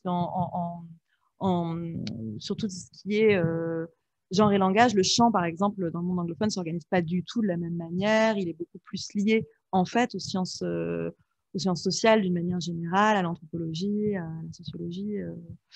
Donc, effectivement, ça crée forcément des effets de découpage qui sont où on s'entend plus ou moins bien, où on ne donne pas le sens au même concept, comme d'habitude. Voilà, je m'arrêterai là, laisser la place à mes camarades. Alors, Yannick ou Baptiste? Alors, moi, là aussi, je vais pas répondre à l'ensemble des points, mais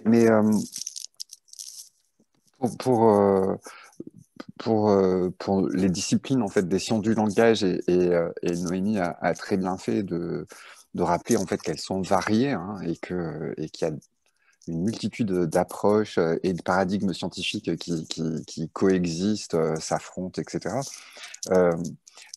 L'éruption du genre, ou plus précisément en fait des études féministes dans les années 70 a eu quand même un certain nombre d'effets à mon sens obligeant les linguistes à faire un peu retour sur les catégories héritées, les catégories utilisées en fait en linguistique ou dans les sciences du langage.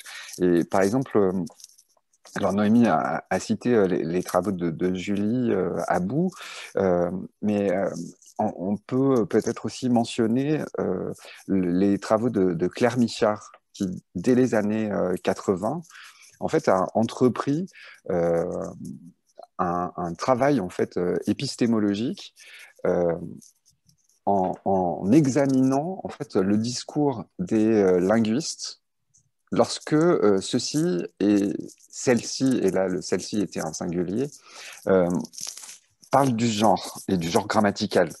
Et là, en fait, l'approche résolument et sereinement féministe de Claire Michard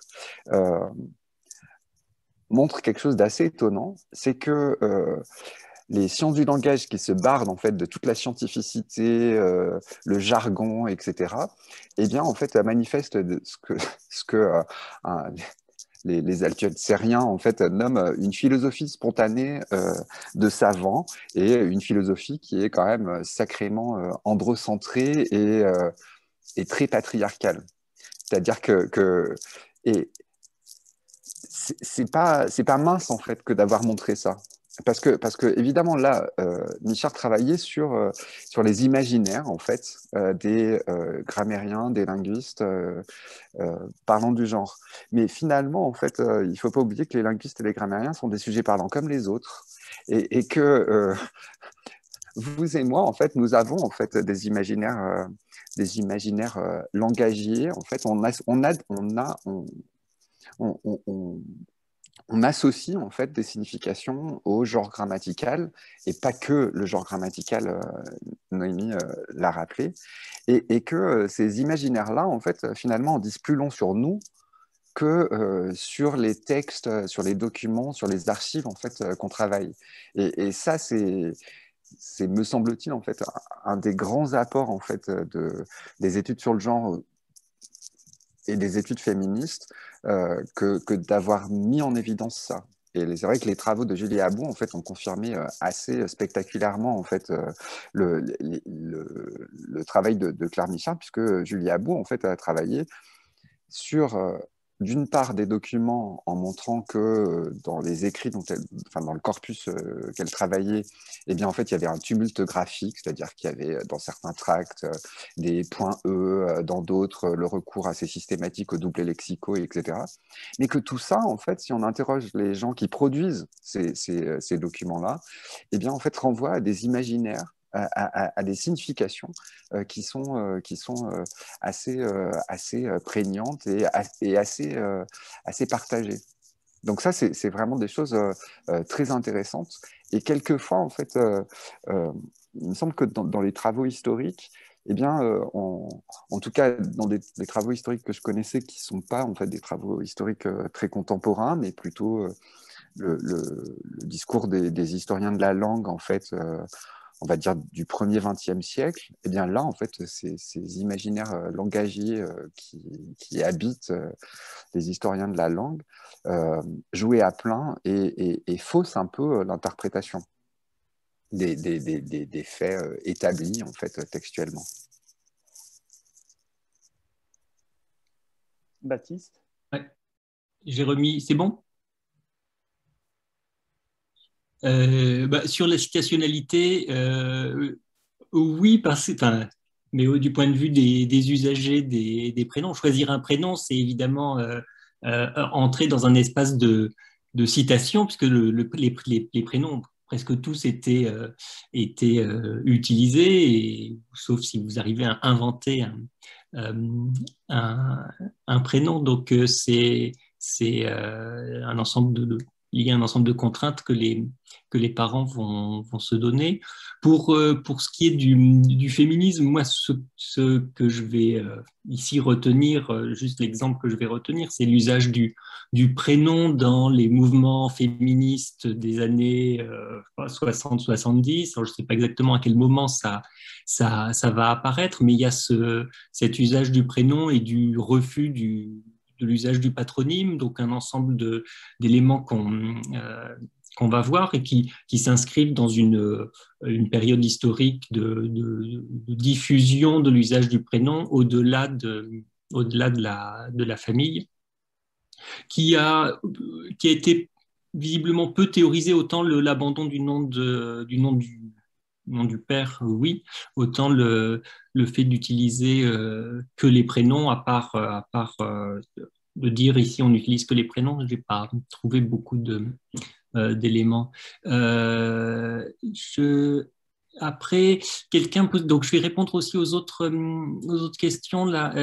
Dans le cadre de l'anonymisation des entretiens, anonymiser les enquêtés autrement que par le prénom. Oui, vous pouvez le faire, simplement ça vous place, ça vous fait ressembler à quelqu'un qui a 30 ans de plus que vous. Parce que si vous anonymisez vos enquêtés en sociologie par enquêté 1 ou enquêté 2 ou A, B, ou si vous le réduisez à une position de classe, ouvrier, eh bien, vous allez écrire comme les sociologues écrivaient dans les années 80.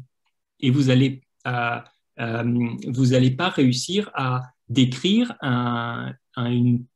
une personne telle que les manuels de sociologie demandent à ce que les enquêtés soient décrits. Il faut montrer l'ensemble des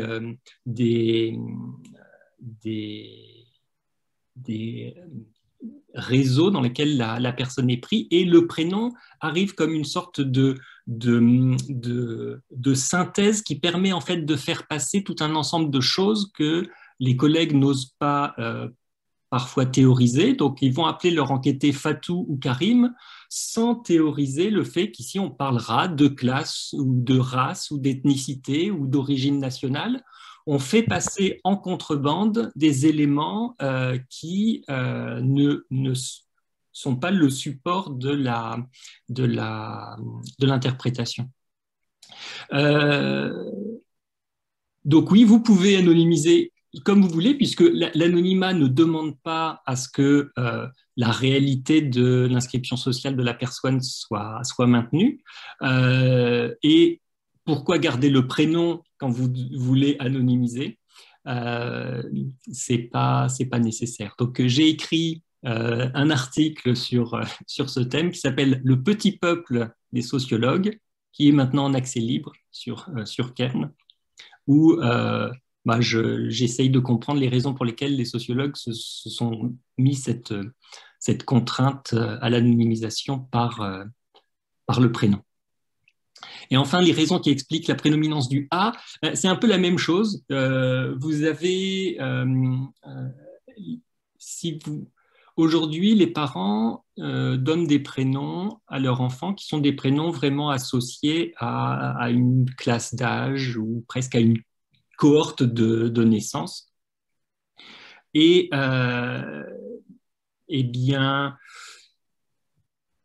les autres terminaisons qui ont été données aux filles, les terminaisons IE, IN, ET, sont des terminaisons qui ont été données auparavant. Et donc, eh bien, pour prendre quelque chose de stupide, si vous voulez, Sophie sonne plus âgée que Sophia, et Claudine sonne plus âgée que Claudia, et Georgette sonne plus âgée que Georgia. Et c'est un élément qui va pousser à l'usage des prénoms A. L'autre élément étant lié à l'immigration et au fait que des prénoms A étaient déjà beaucoup plus courants dans le monde maghrébin, et aussi à la mode des prénoms on va dire de la Méditerranée du Nord, que ce soit Chiara, Clara, Carla, qui explique cette prédominance des prénoms en A. Et donc, soit il y a deux possibilités, soit c'est un changement radical de la manière dont les prénoms sont donnés avec une permanence du A pour les filles, soit, et ce serait mon hypothèse, c'est un bel exemple de concentration liée à la concentration des goûts et donc à une mode qui va se retourner à un moment. Et bien sûr, les Léa d'aujourd'hui, enfin, les Léa de demain sont les Morissette d'aujourd'hui, pour dire les choses rapidement. Merci beaucoup, Baptiste. On va devoir arrêter la discussion pour laisser la place à Eliane et pour les conclusions. Je disais juste dans le fil de la discussion, pour le coup, par rapport à ce que vous évoquiez, moi, ma grand-mère voulait m'appeler Paulette, et plutôt que Pauline. Donc, mes parents ont fait de me donner en troisième prénom, et pour le coup, c'est toujours mon père qui a décidé des prénoms qu'il donnerait à ses filles, et ma mère a toujours eu la seconde position dans l'ordre des prénoms. Comme quoi, il y a toujours des invariants. En tout cas, merci beaucoup à vous trois pour ces belles communications qui, en tout cas, pour moi, étaient très riches d'enseignements. Alors, peut-être que je me sens un peu égoïste parce que on se rend compte quand on organise une journée qu'on a décidée, on est absolument passionné par tout et à aucun moment on ne s'ennuie parce que forcément, ça va m'apporter beaucoup et j'espère également pour l'ensemble de l'auditoire. Et donc, je laisse la parole à Eliane pour les conclusions de cette journée. Merci encore pour votre attention jusqu'à présent. Je me pousse un petit peu. D'accord. Être au centre. Alors, tu peux, si tu veux, tu mets l'un côté, voilà, et ça là. Est-ce qu'on m'entend bien? Oui, est-ce que les gens qui sont pas là, évidemment, dans la salle, c'est bon, d'accord. Alors, d'abord, je voudrais vous remercier beaucoup pour la tenue de cette initiative qui me semble effectivement très intéressante et aussi pour ce qu'on a entendu cet après-midi qui était, je crois, très, très utile et très important pour des historiens et des historiennes. Alors moi, bien entendu, je suis tout à fait persuadée de l'importance de l'approche historique dans ce sujet du langage.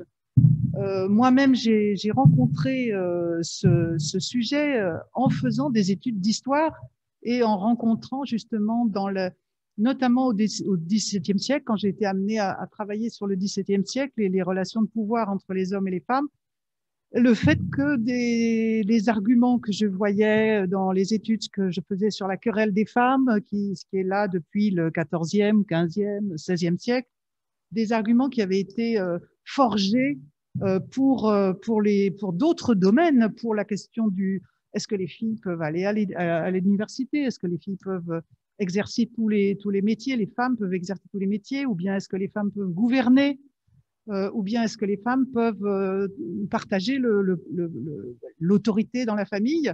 Toutes ces discussions qui sont là depuis le 14e, 15e, 16e siècle sont déversées dans la discussion sur la langue à partir du XVIIe siècle. Donc, j'ai été très, très surprise.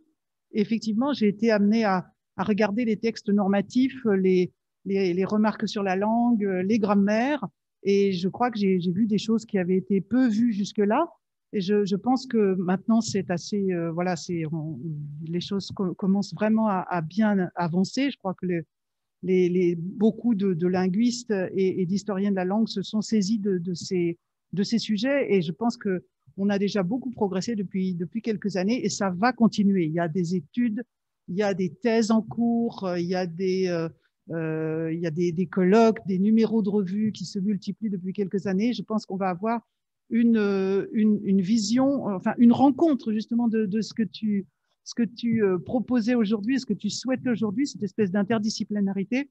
De fait, elle va se faire, je crois, elle commence à se faire et elle va se faire de plus en plus dans les études qui vont sortir justement sur cette historicité, cette rencontre entre l'historicité de ce qui est social, de ce qui est événementiel et de ce qui est linguistique. Alors, donc moi, je suis absolument ravie, évidemment, de voir que des historiennes, des historiens se saisissent de ces occasions de regarder un peu leurs matériaux aussi avec cette langue, avec cette question linguistique. Alors, évidemment, je ne vais pas pouvoir... je vais conclure en disant simplement ce que ça m'a inspiré, hein, ce qu'on a entendu aujourd'hui. Alors oui, d'abord, il faut avoir des lunettes de genre, les lunettes du genre, comme tu disais, pour regarder les textes anciens. Et on le sait, on sait bien que nos collègues qui n'ont pas les lunettes du genre passent à côté de choses qui sont véritablement là. Je crois qu'il n'y a même pas besoin d'encre sympathique. C'est là, c'est sous leurs yeux, ils ne voient pas, hein, ou elles ne voient pas. Donc, il y a besoin de ces lunettes du genre, mais il me semble que, comment dirais-je, il me semble que on est en fait, on a besoin de lunettes qui soient autres que les lunettes des dominants. C'est-à-dire que, bien entendu, que les femmes font partie des groupes dominés, mais il y a les autres aussi, il y a les pauvres. Ça a été dit dans quelques communications. Regardez dans la communication, la première communication d'aujourd'hui, regardez les textes qui ne sont pas les textes des philosophes, qui ne sont pas les textes des littéraires, qui ne sont pas les textes des institutions. Ça permet souvent de voir des choses qu'on ne voyait pas et de remettre un peu à distance et de reconsidérer en fait certainement ce qui est le plus lourd et le plus gros de la société, hein, comment le peuple vit, comment le peuple travaille. Et dans ce peuple, eh bien, il y a en général partout moitié de femmes à peu près, hein, sauf accident peut-être très précis. Alors l'importance des sources a été mise en valeur, enfin rappelée une fois de plus, je dirais, hein, qui permet effectivement de regarder peut-être les textes avec d'autres yeux. Et bien sûr, il faut des compétences pour ça, de même qu'il faut à nos collègues, tous nos collègues doivent avoir des compétences pour regarder, pour pouvoir voir les femmes, pour pouvoir voir ce qui désigne les femmes, ce qui fait apparaître les femmes. Je crois que tu as montré aussi des choses très intéressantes dans le matériel linguistique, hein, les pronoms, les articles. Si on ne sait pas que tel pronom peut parler d'une femme, ou si on s'imagine que ça ne peut parler que d'un homme, eh bien évidemment, on ne voit pas ce qu'il y a à voir. Mais je pense que je pense que tout le monde ici qui a écouté ça en aura pris pour son compte, pour ce qui l'intéresse lui-même ou elle-même. Mais moi, je voudrais faire aussi quelques liens ici avec le contexte actuel. Je pense que ce qu'on a discuté me rappelle, moi, bien sûr, le contexte actuel. Alors, à un moment, on s'est posé la question, est-ce que c'est de l'écriture inclusive, le fait qu'il y a beaucoup de doublets dans la langue d'autrefois? Alors, moi, j'ai envie de dire oui et non. Évidemment, non, ce n'est pas de l'écriture inclusive au sens où nous, aujourd'hui, nous faisons un effort quand nous nous obligeons à dire les étudiantes et les étudiants, les commerçantes et les commerçants, etc., parce que nous luttons contre des habitudes langagières qui nous ont été transmises. Et je pense que ça, ce n'est pas le cas de la langue d'autrefois. C'est-à-dire que je ne pense pas que quand on voit les orgueilleux et les orgueilleuses contre qui il faut lutter pour être un bon chrétien ou une bonne chrétienne, eh bien, ce n'est pas parce qu'on fait on porte une attention spéciale, on se force par féminisme, etc. Donc ça, c'est une évidence. En revanche, je pense que c'est important de voir cela comme des pratiques langagières qui traduisent une attention plus importante aux femmes, au sens où elles sont aussi bien considérées ou elles sont aussi considérées dans beaucoup de contextes que les hommes. Donc voilà, c'est un peu ce vers quoi nous devrions aller, mais évidemment avec ce n'est pas la même motivation, celle qui est la nôtre aujourd'hui. Nous voulons l'égalité, alors que d'une certaine manière, il y avait un peu plus d'égalité, elle était là. Oui, on est passé, on revient de très loin. Hein. Moi, je suis persuadée qu'on revient de très très loin. Hein. Alors donc, une autre chose aussi sur ces doublets, donc qui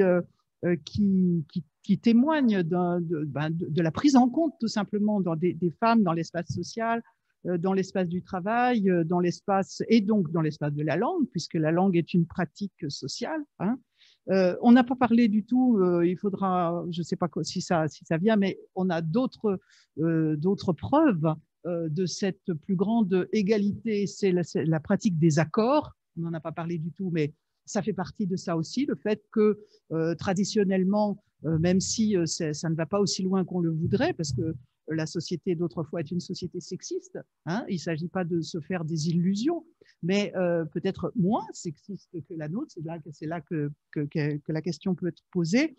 Oui, le fait que quand il faut résoudre ce qu'on peut appeler un conflit entre plusieurs termes, des termes de deux genres, qu'il faut les accorder avec un seul adjectif, eh bien, ça ne semble pas si étonnant que ça à nos ancêtres de pouvoir accorder soit au féminin, soit au masculin, et pas simplement toujours. Alors, je vais faire, oh là là, je vais faire comme les artistes, j'ai touché les chanteurs et les chanteuses, j'ai touché le micro. Donc oui, nos ancêtres avaient beaucoup moins de difficultés que nous à accorder au féminin une série de termes qui étaient des deux genres. Donc ça fait partie, ça rentre dans je dirais, dans le paysage de l'acceptation plus ou moins grande du féminin. Une chose qui a été dite tout à l'heure, je voudrais rebondir sur quelque chose qu'a montré Yannick Chevalier lorsqu'il nous a montré les exemples des dictionnaires de l'Académie française avec le mot ambassadrice et avec la rapidité avec laquelle la définition du mot ambassadrice bouge. Alors, il a dit la langue évolue très vite. Alors oui, peut-être, la langue évolue très vite, ça c'est une chose que nous devons, sur laquelle nous devons être très attentifs et attentives, mais il y a aussi l'idéologie masculiniste qui évolue très vite à certains moments.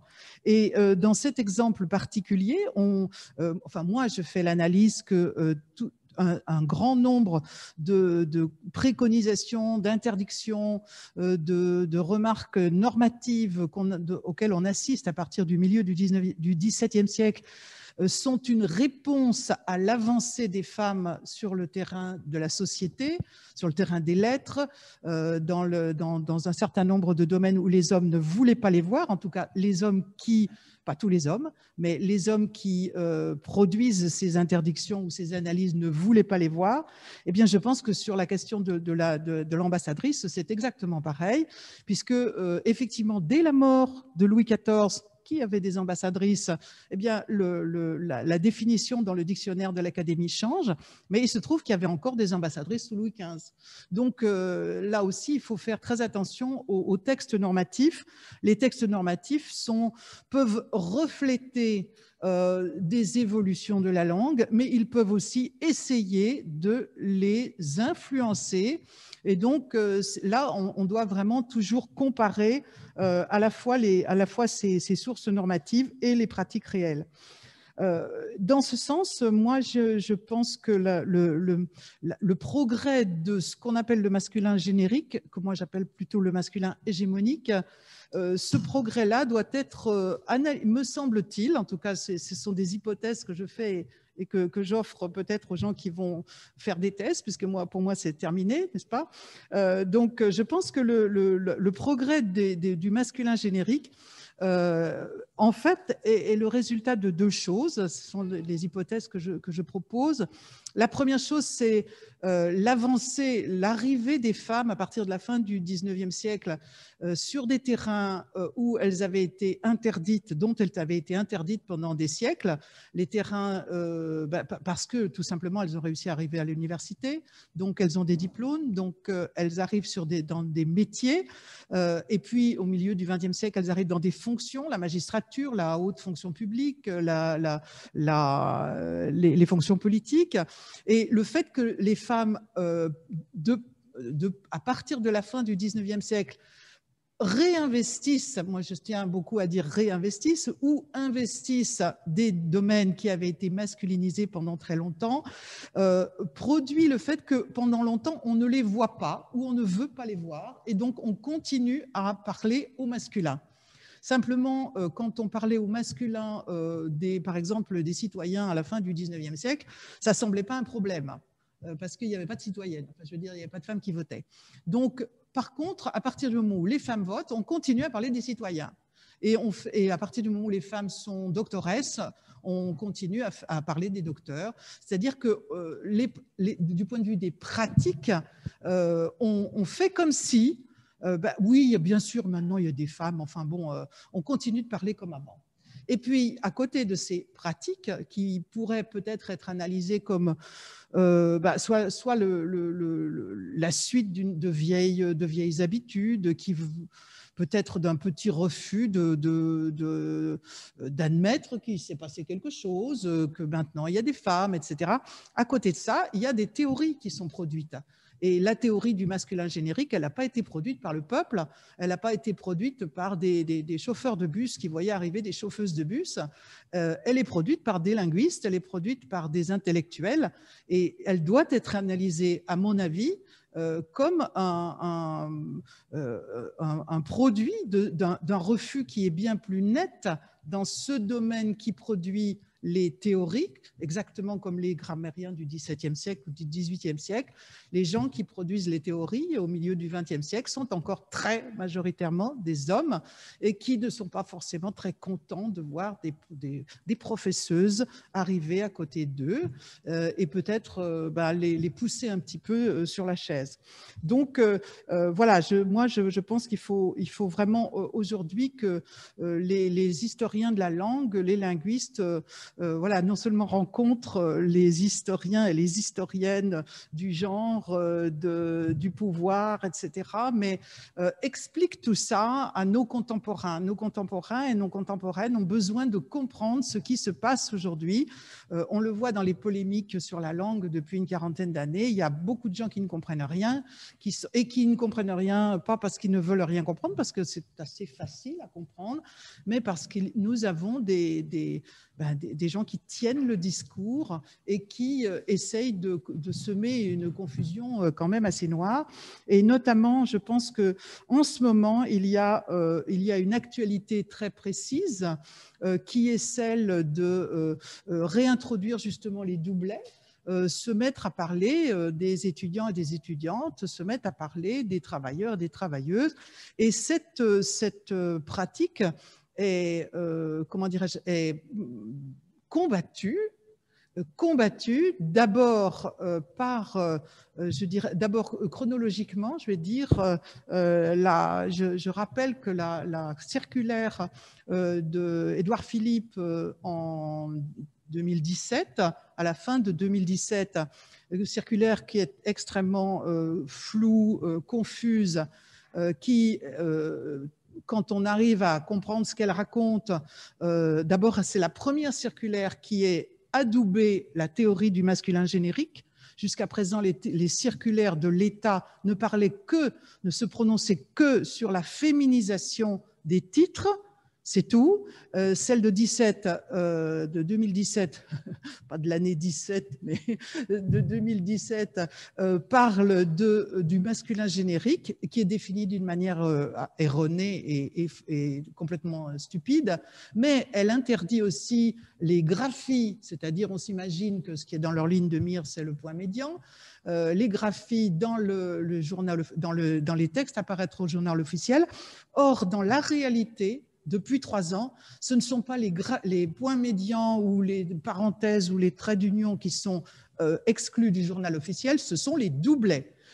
Or, aucun texte français n'interdit les doublets, que je sache. Or, aujourd'hui, lorsque des universités, je connais le problème via les universités, mais il y a peut-être d'autres institutions qui proposent de publier leurs statuts, qui doivent publier leurs statuts, et qui proposent des statuts où il y a écrit « le président ou la présidente fait ceci », le recteur ou demande au recteur ou à la rectrice, c'est systématiquement supprimé. Le doublet est systématiquement supprimé. Alors j'imagine, à la demande du ministère de l'Éducation nationale, c'est un abus de pouvoir absolu. Donc il y a une lutte ici à mener pour que, après tout, s'ils ne veulent pas des abréviations, c'est pas grave, on s'en fiche complètement des abréviations. Dans les textes apparaître au journal officiel ou dans nos statuts, on n'a pas besoin forcément d'abréviation, quelle que soit la forme de l'abréviation. Mais en revanche, qu'aujourd'hui des services de l'État se permettent de supprimer ces doublets, c'est quand même fort de café. Donc je pense que là, les historiens, les historiennes, notamment de la langue, ou les historiens, les historiennes qui travaillent sur des textes autrefois, et surtout sur des textes réglementaires, parce que je pense que c'est ça le problème, c'est les textes réglementaires, eh bien, montrent que c'est utile, c'est nécessaire, quand on veut désigner de qui on parle et à qui on parle, eh bien, qu'il y ait les deux termes, le terme féminin et le terme masculin. Et puis, évidemment, c'est nécessaire pour les lois, pour la Constitution, il devrait y avoir dans ces textes réglementaires du XXIe siècle, dans un pays qui prétend être pour l'égalité, eh bien, les mots qui désignent les femmes comme les mots qui désignent les hommes devraient être là dans ces textes. On a ça aussi, alors la queue, je dirais, de cette aventure, ce sont les propositions de loi qui ont été faites depuis 6 mois. Il y en a 3 qui proposent effectivement de lutter contre l'écriture inclusive, qui encore une fois n'est pas définie d'une bonne manière, puisqu'ils ont repris la définition de la circulaire d'Édouard Philippe. Mais même chose, on voit très bien, notamment dans les dernières propositions de loi qui ont été déposées, qu'après, notamment, toutes ces propositions de loi commencent toujours par le nom des gens qui signent la proposition de loi. Il y a un certain nombre de noms de femmes et de noms d'hommes qui sont nommés, et ensuite c'est écrit député et S.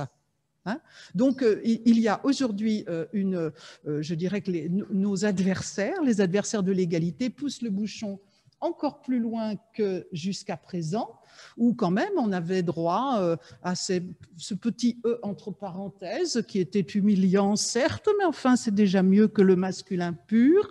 Et aujourd'hui, il y a des gens, je crois qu'ils sont pas loin de plus, ils sont plus de 100 en ce moment, élus de la nation à l'Assemblée nationale, à proposer de revenir au masculin strict. Donc là, bon, comme citoyen, comme citoyenne, on a des luttes à mener, mais je crois que les gens qui ont du savoir vraiment ont une responsabilité de faire connaître les usages anciens. Nos ancêtres, amiénois ou non, n'étaient pas des abrutis, n'étaient pas des imbéciles. S'ils faisaient ce qu'ils faisaient, c'est qu'ils y avaient des raisons. Je pense qu'il faut monter au créneau, hein, nos autres historiens, historiennes pour savoir ça. Et donc, je reprendrai l'un des propos de Noémie Marinier lorsqu'elle disait « La langue est un espace de lutte ». Oui, la langue est un espace de lutte, et les gens qui essayent de nous faire taire en nous disant qu'il y a mieux à faire ou il y a plus important, eh bien non. Enfin oui, bien sûr, il y a plein de choses à faire, il y a plein de choses très importante à faire dans la vie d'aujourd'hui. Il y a plein de problèmes très graves. Mais vous voyez qu'il y a quand même plus de 100 députés aujourd'hui qui trouvent qu'il n'y a rien de plus important que d'empêcher le symbole que représentent les termes ou les marques du féminin dans la langue de progresser. Ce qui veut dire qu'ils sont contre la progression de l'égalité, tout simplement. Hein. Donc voilà, donc j'espère que cette journée d'études sera publiée, bien entendu, par Mnemosyne. En tout cas, je souhaite que tous ces travaux avancent et se multiplient, croissent et se multiplient. Et je vous remercie beaucoup de votre attention.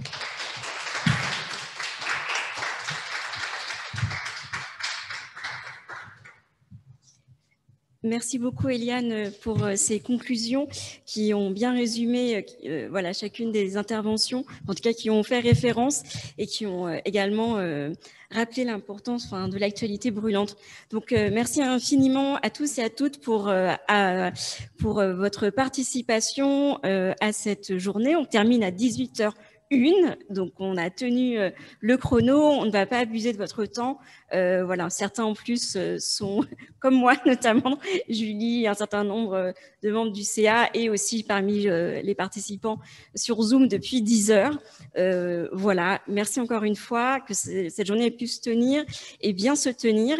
Et n'hésitez pas voilà, à poursuivre la discussion en échangeant directement avec les différents intervenants si vous le souhaitez, ou en faisant nous remonter éventuellement auprès de moi-même, enfin auprès de l'association, vos remarques. Voilà. Merci infiniment. Au revoir. Merci à toi, Julie. Merci.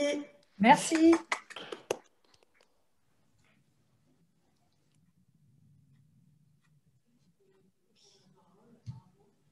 Je sais, non, c'est parce qu'il applaudit. Voilà, tu vois, Sophie, voilà. Merci beaucoup. Et un grand merci à Yannick et Baptiste, du coup, que je ne peux saluer en direct. Au plaisir d'échanger à nouveau avec vous deux.